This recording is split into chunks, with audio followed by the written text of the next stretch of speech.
Hey guys, and welcome. My name is Brooks Conkle. I'm the owner and operator of Gulf Coast BizCon.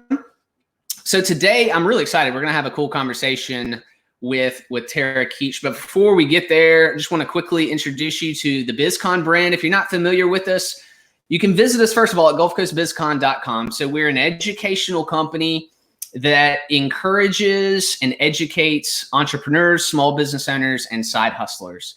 And so we just believe that when these folks can connect, like good things happen. That's really simple. That's kind of our motto. We just think good stuff happens when these people connect. So, but we're excited. So we have Tarah Keech today. So she's a burnout. So I don't want to forget this. So I've got actually a couple of notes. She's a burnout prevention and recovery expert. How cool is that sounding? She's the CEO of burnoutsurvival.com, which I love the domain name. And so she has a master's degree in clinical psychology. Anytime any of my friends or colleagues that have that, I know it's going to be a serious conversation because she knows what I'm thinking before I even think it, which I always think is pretty cool. And so she's consulted Fortune 500 companies since 2011. So super excited to have this conversation about burnout and whatnot with Tarah. Tarah, welcome. How you doing? I am awesome. How are you, Brooks? I'm doing really well. Did I get any of that correct? Was that decent information about awesome. I don't know your thoughts. I know how your thoughts work, but I don't know what you're thinking like right now. All right, so that was inaccurate information on the introduction. Yes. No, but right. We can talk about how your thoughts are at play. It's all about thoughts. You're not a mind reader. You're not a mind reader, right. But maybe you can help me. You can help me decipher my thoughts. I can be your thought whisperer. Yes. All right. So I jumped the gun on that one. All right. Well, so we've had so two friends of mine have told me that I should connect with you. And, the first time I was like, okay, yeah, I'll try to, connect with this person. And then the second person mentioned it to me and I was like, oh my gosh. And then we were on a Zoom call and that's kind of how we, I guess, met. We were like on this group of Zoom call. Right. I'm like, there she is. I'm like, okay, I need to reach out to her, directly connect, have a conversation and get to know you and learn about your expertise. So thank you for hopping on with us. Thank you. And I love your mission, like connecting people, like let's just all get along and share what we know. Completely love your mission. I just, thank you. I appreciate that. I just, I know nothing bad can happen when people connect, that are kind of like-minded or wanting to do good stuff or grow or help people or whatever. Like good things happen from that. I love it. So, I believe it 100%. So thank you. All right. So all right, now about you, how did you get started in burnout? Like, is that what you started doing? I'm guessing you probably didn't get your degree and go think to yourself, I'm going to be a burnout expert. Yeah, no. And it's so funny because this is the work I've been doing on my own mindset this last year is as an entrepreneur and business owner, like just getting okay that it's sort of this constant iteration. Like it's never going to be like McDonald's where you get a hamburger. Like it's always going to be like refining what I'm offering to make sure that I'm meeting the needs in the best possible way. So my abbreviated story, we moved back to Mobile to help mom's mom who had dementia when I was starting high school. Left my undergrad thinking that I wanted to work with dementia caregivers and their patients and become a therapist. And so my freshly married husband and I booked it out to Denver for my master's. And I was 2 weeks into the program and I realized that isn't what I wanted to do with my life, like just that moment of clarity. But I finished the program, connected with amazing researchers and practitioners, did really cool, like heart-centered work. But frankly, and you guys will probably get this as entrepreneurs, like life just felt like it was too short to be broke all the time. So transitioned into corporate, which was a dichotomy of experiences, like going from hospice and palliative care academic medical research to working at Charles Schwab as a consultant. Like it was a very different life. But I was good at what I did and like accelerated quickly in that scope and that role. And behind closed doors, these people who were like rainmakers by all standards, like these corporate people who had excelled and had every advantage would tell me that they still felt like failures and like they felt like they were never good enough. And they were carrying around this trauma and wounds from their whole life, like things that their parents had said to them or breakups that they had or one person said one thing in passing. And so it was tainting their whole experience. And for me, it was like an aha moment. So knowing what I knew about psychology and about how our brain worked, it was like, oh, well, there's this gap for people to understand how our thoughts are completely influencing our experience. So side hustled it for a while, exited corporate full-time last year. And it was just in the last 2 or 3 years that I started using the word burnout, and people were like, oh my God, that's what I need. Right. I just wanted a Trojan horse to nerd out with people about psychology. So I used to joke, like, I don't know what to call it.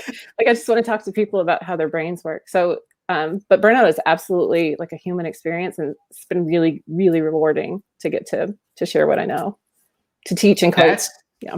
That's awesome. And so you're basically the experience that you start, it's led you to here to be able to do this. Right. Yeah. And I find that really amazing with a lot of stuff. And like, same for some of the things I'm involved in. I see how a lot of the stuff stacks upon each other. And I think about it and I'm like, man, there's no way I would have been able just to start that today, because it takes there's a lot of knowledge or experience that you have to have in order to get where you can do what you're doing. That's right. And be able to provide that consulting. So that's super cool. I'm clearly no expert on the brain whatsoever, but it's very intriguing to me. Yeah. And which is why I'm really excited to kind of chat with you about it. Yeah. The brain is a wild organ that I feel like there's a small group of people that realize it's as powerful as it is and try to kind of harness some things to help maneuver and control. And I feel like the rest of people maybe just kind of let it just run whatever it's going to do. Right. Do you think that's accurate at all? Like, I mean, absolutely. Do you think the majority of people are just kind of rolling with it? And then, okay. So we get stuck. So, and I like to frame it like, so our brain, if you think of it like out of the box programming, like you open the box, your brain is programmed to help you survive, right? Everything that it does is to equip you and enable you to survive at the most basic level. But that's like cave days programming. So it's super easy to get stuck in that like survival mechanism and maintaining the status quo, because that's a proven method. So anything outside of that known status quo is kind of a risk. And so it can be really scary and really like strange for people to explore what your brain can do. But yeah, I love it. It is the answer for whatever it is you want, is to look at your thoughts.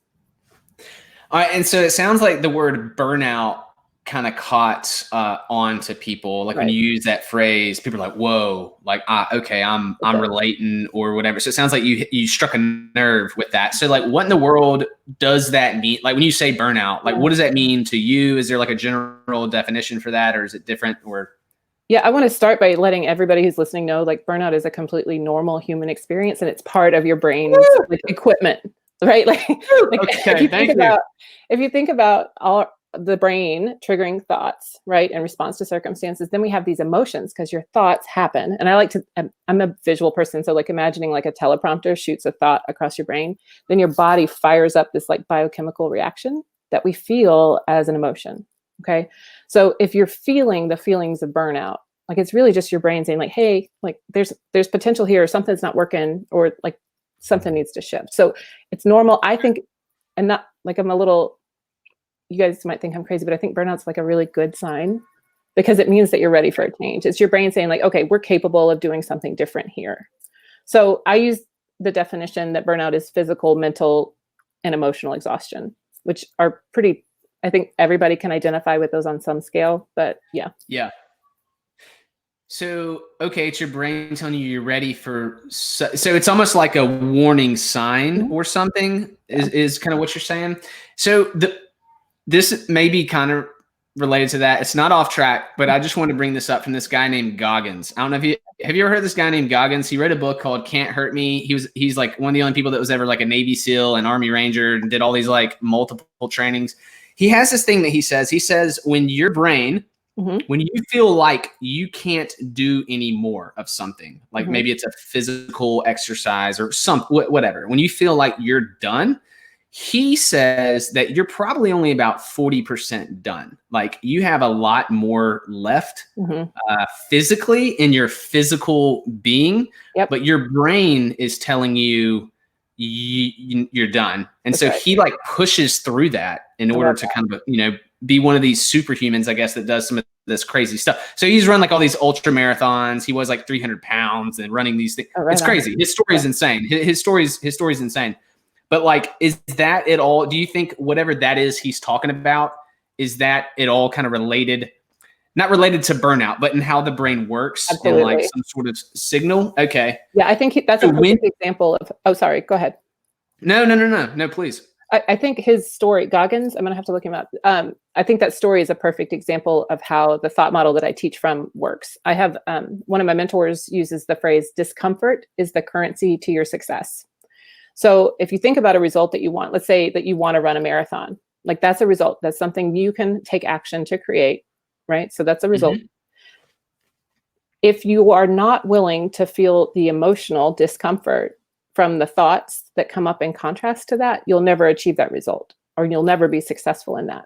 So I completely can see how channeling like the result that you want, being willing to experience any emotion is my definition of confidence. So being willing to step into that discomfort and deal with like whatever goes through your mind when you're running a marathon. I personally don't know, but I can imagine like you suck, like if my body's tired and I'm weary and I don't have what it takes, and who was I to think that I could make it?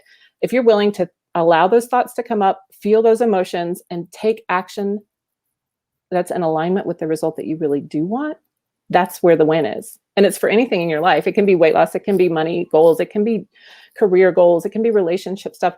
If you consciously are allowing yourself to step into discomfort on purpose, for a purpose, like that's it. And I know it sounds super simple and we're like super like broad brush strokes here, but that is how your thoughts work.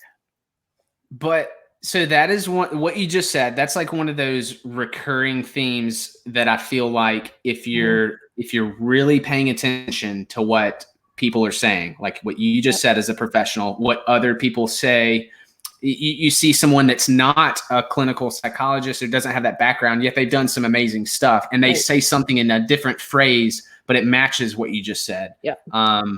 You start to see these recurring themes in what people say, and I 100% agree with what you're saying.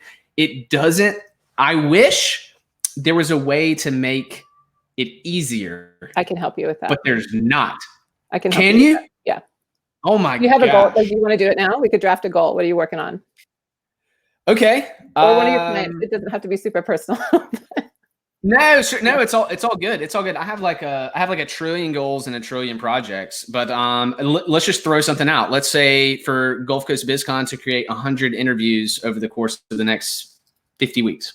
Okay. 100 interviews. Just first thing that came to my head. Mm-hmm. Okay. So we live between two models. And I use the word model. I'm talking about the way your thoughts are working, right? So like there's current state that is what your status quo, you're surviving in current state, but there's future state where you want to get to. And I should have used my hands differently because the camera's reversed. Sorry. So that's okay. Future state is over here, right? Stay with it. Okay. Stay with it. Yeah, okay. Yeah, that's fine. So current state is where you're at. Future state's where you want to get to. Your current result, you don't have those interviews yet. You probably have like a number of interviews. Right. Right. So the action you've been taking to get what you've gotten is to reach out to people, to connect, to ask for interviews. How are you feeling as you're taking that action? How am I feeling as I'm taking that action? As you reach out to contacts, you're like, hey, you want to be on an interview? Emotion. Give me a feeling word, Brooks. And the feeling, it's kind of hard to put emotion. This is funny. We're doing a live. I feel like, I feel nervous in this like meeting. I'm like, I'm getting to know my. How about capable? I'm getting to know. Yeah. So definitely, when you said emotion, I'm like, I don't know. I'm just like trucking through it. I'm kind of excited early on, right? Because basically everyone's like, sure. Like, sounds great. Mechanical stuff. Your question of capable, I feel 100% capable to line it all up and do it. Like, I think it's definitely possible. Okay. Yeah. What hesitations do you have? Have you had any hesitations? Like from my end? Mm-hmm. A hesitation? Yeah. So I'm super early into the process, but I know there will be a bunch of hesitations, and I can go ahead and name what's going to happen, because it's like, I feel like they're also recurring on any project, right? I feel like one of the hesitations will be, because there comes a time, right? Early in a project, you're excited about it. You're like, oh man, it's so new. This is incredible. I bet it's going to be right around interview number 30 where I'm like, why am I doing this anyway? What's the point? Like, let's say I'm not growing a community the way that I want, or I have a question of like, am I providing value to a community? Are people getting from this? Even if they are, those questions are going to creep into me. Yep. That will become a hesitation, I can guarantee you, because it's always become a hesitation, something along those lines with anything I've ever done, like any project. Okay, so let's pause there because that's some really good reflection. Thank you for sharing. So those thoughts that we can anticipate will come up that are kind of like below the surface right now, right? Like there's no like I'm not creating value, I'm not doing a good job. Like why do I even bother? And you probably get some no's along the way, which trigger all sorts of other emotions, like all the emotions that suck, right? And negative emotions are good. I'm not saying that negative emotions are bad. I want to be clear about that. Like negative emotions are part of our toolkit. So you have these thoughts. This sucks. I'm not creating value. Who do I think I am? Like, and this is stuff I hear from my clients all the time, no matter what they're doing. Business owners, like this is normal. Okay. When you think those thoughts, how do you feel? Feel crappy. Yeah. I'll accept crappy as a feeling. They probably, and I hear this a lot, right? Like shame, lack of worthiness, lack of confidence, all of those feelings come up when we have these types of thoughts. And I'm not projecting on you, Brooks. I'm saying this is a really normal experience. So you have those thoughts and you feel that feeling. How do you behave in response to those emotions typically? So typically I go along the path of, okay, I have two options. One, I keep pushing through and taking action and doing it. Or second, you have the option to just stop and quit the project. Right. If it's something I set out from the beginning and said, this is something I want to do, I keep going, even though this is typical. Typically, I would keep going, even though it may not be fun for part of the time, or there's a part of, that feeling may not stay. Right. But I try to keep taking action, even though I don't feel like it, I guess is the best way to. And I think that's beautiful. So that's current, fast forwarding a little bit, right? Like current state is it sucks and it's not fun and I'm stuck. And the action you take is just to push through, but you're probably not giving it like 100%. It doesn't like click, it doesn't flow. You're not doing your prep work, like whatever it looks like. I'm talking for myself here. When it feels like a dread or a drag, like I don't show up 100%. So the result you get from that is subpar performance. And here's the beautiful thing, and this feels like magic, but it's not. Every result you get proves a thought that you've had. Okay, every single result. So if you're doing like subpar interviews and it's just not like hitting, it's not resonating, you're not getting the interaction that you want, whatever those metrics are you're looking for, it proves the thought like this sucks and who am I to do this? You have experience of being on the other side of the model too, of living in that intentional future state where you're thinking thoughts like, I know that I committed to do this, I'm capable of showing up, right? When you think those thoughts, it's slightly more neutral, maybe even more positive than like this sucks and it's a drag. So here's the homework for you. Knowing that 50 interviews is that you took off a huge bite, right? Like that's a significant commitment. I would challenge you, and I challenge everybody with whatever goal you're working towards right now.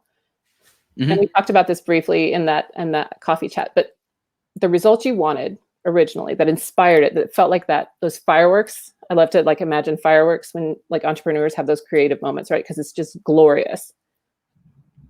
The results you wanted was to create legitimate connections and have transparent conversations that equipped, encouraged, and empowered, educated your audience. Yep. Right? So I encourage you, when you hit that wall and you start to get those flags, right? Those emotional flags that something's not quite right, go back to the result you really wanted to create and why that's important. Like, why is it important to you that you have these conversations? How does this serve your audience? Question to you. Oh, direct question to me. So really interesting. And I'm going to answer that question in this fashion. In that coffee chat, we actually took action on that. So my wife and I sat down. Yeah. So I don't know who all did, but we started asking via the mobile rundown. Okay, why do we do what we do? And then, but why? And you kept asking the question. Yeah, but why? But why do you do that? I have boiled down myself, and I don't know if this answer is permanent or if this is always going to be, if this is just me or if it's me right now. And you can tell me if I'm a fluid person or if people are fluid or if they're constant.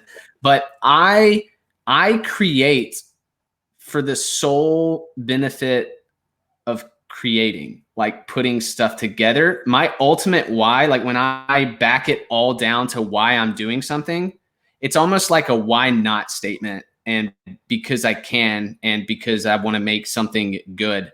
It's like really boiled down to that far for me. And I almost don't need more than that unless you tell me I need more than that.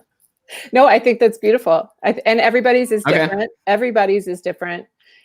But the work that you did to keep like getting to the point, and I feel it like when I can get to my why, and it iterates. This is part of that iteration for me. It's been that experience for my clients. Like 99% of the time, it's an iterative. Like I think of it like polishing a gemstone, right? Like you just continue to refine and polish that gemstone. So I love that creating, because creating is part of the human experience, and the human experience matters, right? Like your experience matters, and you know you're capable of it. So this is what I'm given to do. Yeah. That's beautiful. Thank you. Yeah, I didn't even practice that at all. This is good. You're putting me on. This is a true live session. People are going to get to experience. Hopefully, people can listen to my answers, but be asking themselves. If you're listening right now, hopefully you're asking. Put yourself in my shoes and answer Tarah's questions, because that's where you'll get the value personally, from this. Tarah, are humans? And we're going to get back to burnout specifically, but are humans? We talked about like when we're not on a game and we don't feel up to par or whatever. I've heard of this thing called like the flow state, and I don't know if that's a technical term or just what maybe some marketer was. Yeah. It's technical. Okay. So like I definitely have experienced this obviously a lot. Where you're just in it, man. You're rocking your project out. I don't know. You're just in almost a whole nother world. And like when you experience that in something that you're working on, or a relationship or a project or whatever, like you want to know, how can I always be in that state? Is that a possibility, or are we just supposed to flow in and out of the flow? Yeah. Humans weren't designed to live at peak actualization all the time. Okay. And you can we're probably going to get, it's like super theoretical here, but in my opinion, and again, what mentors and coaches have taught me in my own life, in my own work, like we live in a world of polarity, right? And for some reason, that just helps me always know that if life is going to be about 50-50, then like stop beating yourself up when you're out of flow. Stop beating yourself up when it's less than ideal, because it's just part of it. Like it's just part of the exchange. So it removes the guilt and like the regret of feeling bad in those low moments, because you know that you're capable of getting to those highs. And you know that, in my mind, these are my thoughts, right? My optional thoughts. Like it's part of training so that you can perform even more highly in the flow in the next version that is.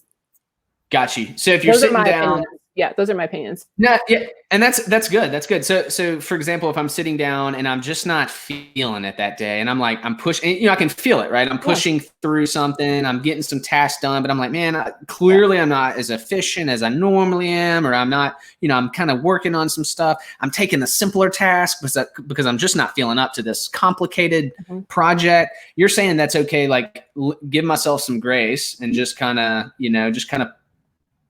work it through, and just know that I am capable of better, and that time will come. Is that kind of what you're saying? Is that your opinion? So 2 points. So yes, please do know that that's normal and that's expected. I don't know what's right or wrong for anybody to do in any given moment. That's not the purpose of the training that I do or the coaching that I do. What's important for you is to know why you undertook that action in the first place. Why is that important? Because that's where the disconnect happens sometimes, when we're just dragging our feet and procrastinating. If there's a result that we know that we want, and we're not feeling fueled by our emotions and our thoughts to take that action, like then your thoughts are out of balance, because the results you're getting is underperforming. Or you're going to show up and do the work anyway, and it's going to help like till the earth so that you can have a more fertile result later. Does that make sense? Like you need to know why you're doing it in the first place. Otherwise, it's never going to feel good. Yeah. Gotcha. Okay. So it's possible that it's not that I'm just not into it that day. It's possible that maybe I'm not doing the right things, or that I'm not, that I'm not on the right track that day. Like doing the right your things. Thoughts that are out of line. Yeah. So I want to give you this nugget, right? Like humans, only ever take action based on how we think it's going to make us feel or how we want to avoid feeling. So if you're avoiding doing the work because you feel like you're going to suck at it, or like you don't really want to do the assignment in the first place, like that's the thought to look at. That's where you sort of like need to dig through what's really going on. And that experience of having like the drag is the flag that's your brain's like, hey, Brooks, like something's out of whack here. Like there's this thought that's circulating that says you're not good enough. Like, do you believe it or not? You know, does that? Got you. I feel a delay in our connection, so I want to make sure I'm not missing anything.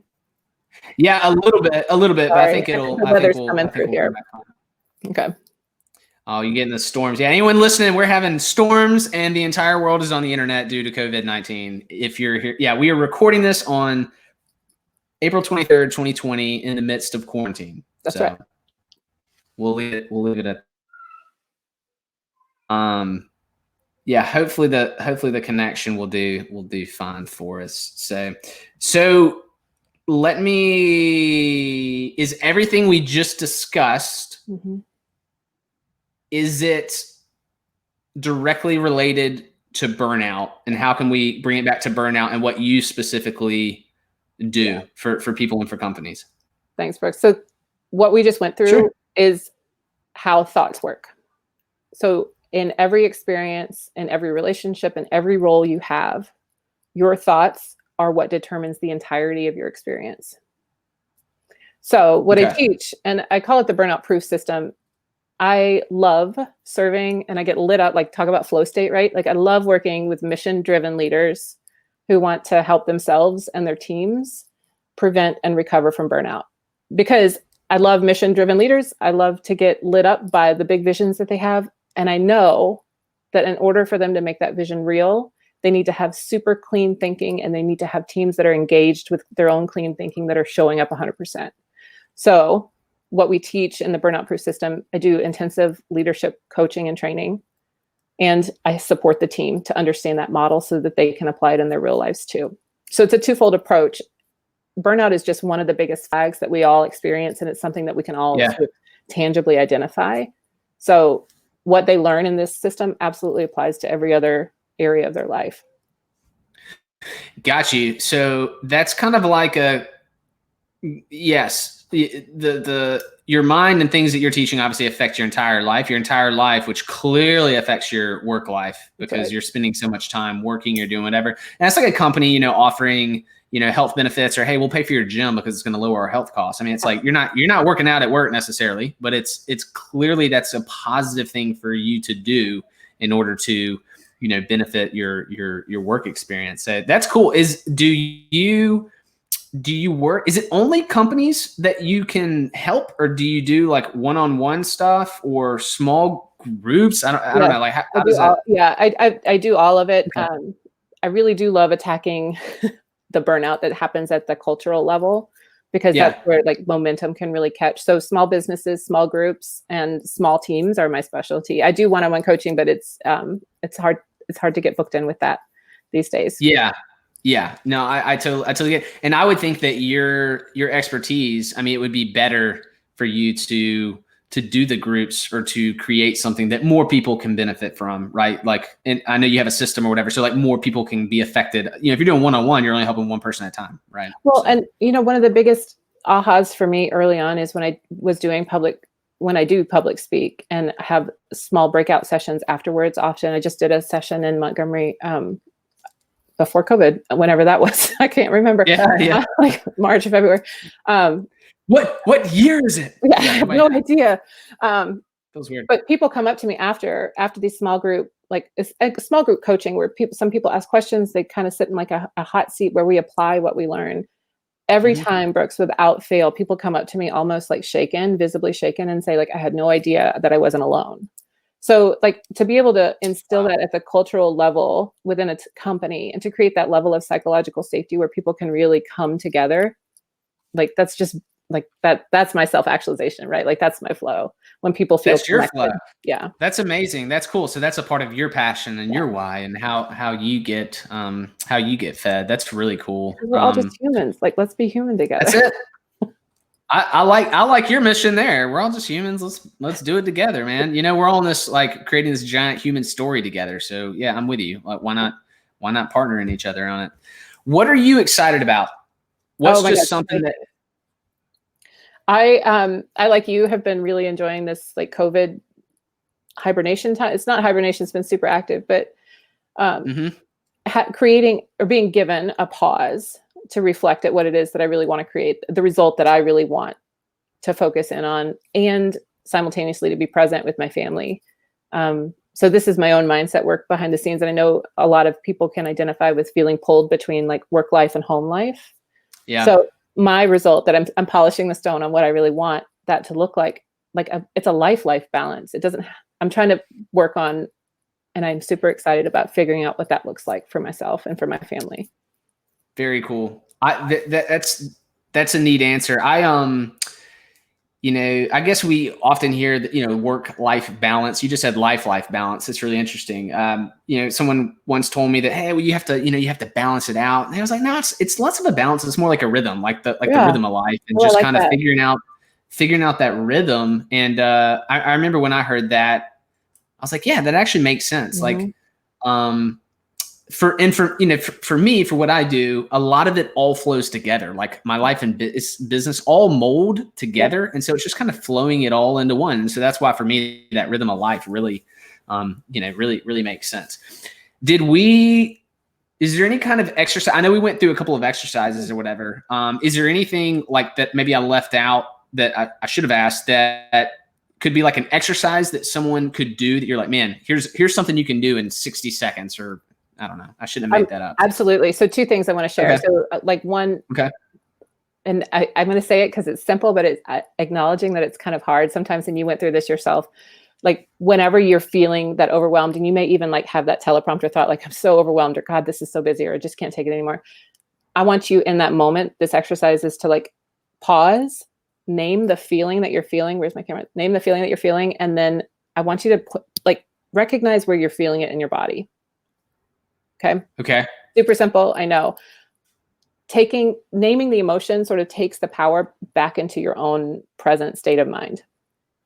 Right. So even if it's a negative spectrum emotion or experience, practice naming it, practice feeling it so that you can recognize, like, where it is in your body. I like to imagine that it's like a vibration, like joy for me is like bubbles, like effervescence in my gut. And then, like, anxiety is like up here around my neck. And I feel like concaved in. So, like, pay attention to your body. Okay. And then the second thing, if you guys want to, I have a download you can get on my website. It's called the Overwhelm Antidote, specifically just written to you guys as leaders, as business leaders. Burnoutsurvival.com. It's the big blue header at the top. Some thought prompts to go through to take it a little bit further. And I was definitely going to ask folks, we'll go ahead and do it now, because I was going to ask, cool, if people can connect with you, how can they connect with you? Is that the best way for folks to connect with you? Is it burnoutsurvival.com? Is that the best way to Burnoutsurvival.com has all the social links that I'm on Facebook and Instagram, Burnout Survival. Yeah. Anywhere you are, I'd like to be. And LinkedIn is a big one too. Yeah. Okay, cool. And you're saying that guide, it's right there on the homepage, right, so pretty easy to find. That's it. So the first one that you mentioned, that's good. I was thinking about that, and I'm wondering if I do that. And so remember in the beginning I asked, I was like, I wonder if the bulk of people just kind of let their brain happen to them versus that smaller percent, I think, that takes some sort of that. And I'm not being weird, like, hey, you can control the universe with your brain. I'm not being like Luke Skywalker. I'm not doing Star Wars here. What I'm saying, and I think we're speaking the same language. I'm saying that smaller percent that I think do what you're teaching, which is become aware of what your brain is doing, I guess kind of like subconsciously that you're not aware of.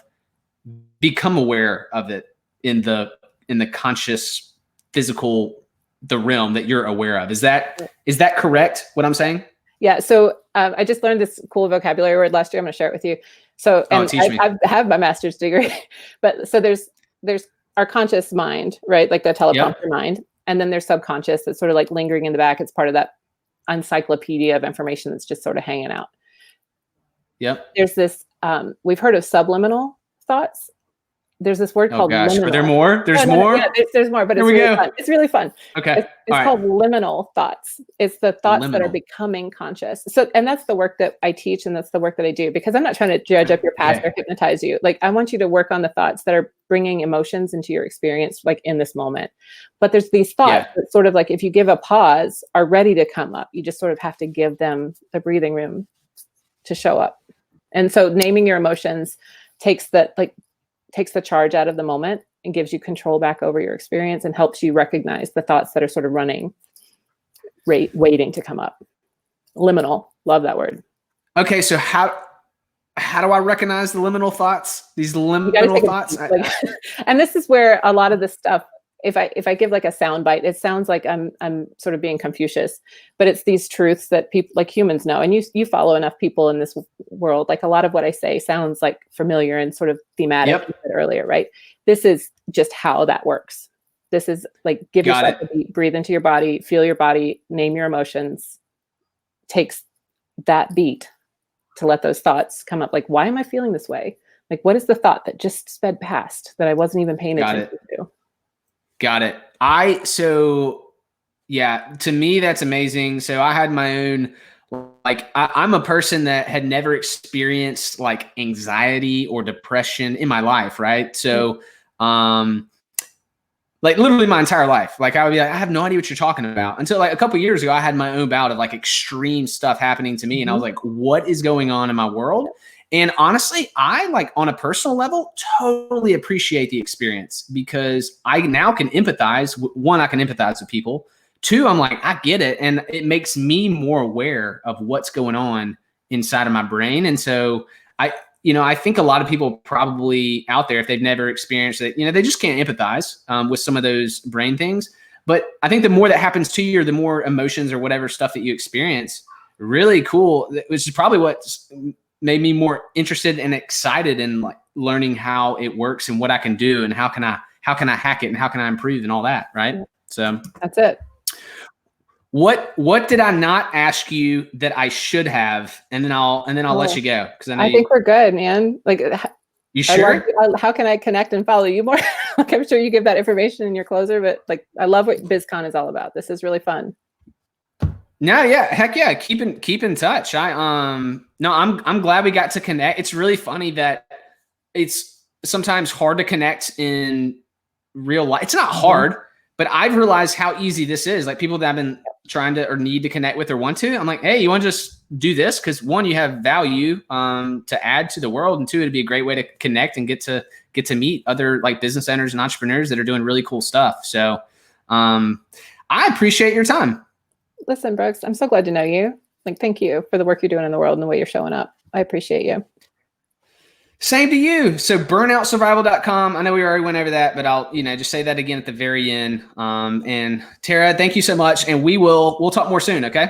It's been my joy. Thanks, Brooks. All right. See ya. All right, guys, that was Tarah with burnoutsurvival.com. That was an amazing chat. I really enjoyed it. If you're probably going to need to do what I'm going to do, which is to go back and listen multiple times. So this will be available both in video form on YouTube, on Facebook. It'll also become a podcast, which we have recently launched. And so if you want early access, I guess I should say this. So this is like something we're just kind of starting. If you want early access, make sure that you're connected with us via email. So on gulfcoastbizcon.com, just get connected with us there. You can sign up, and we'll be sure that you're going to get early access before the public gets access. And yeah, that's it. So we appreciate it. You guys keep doing your thing, and we will see you on the next interview. Take care.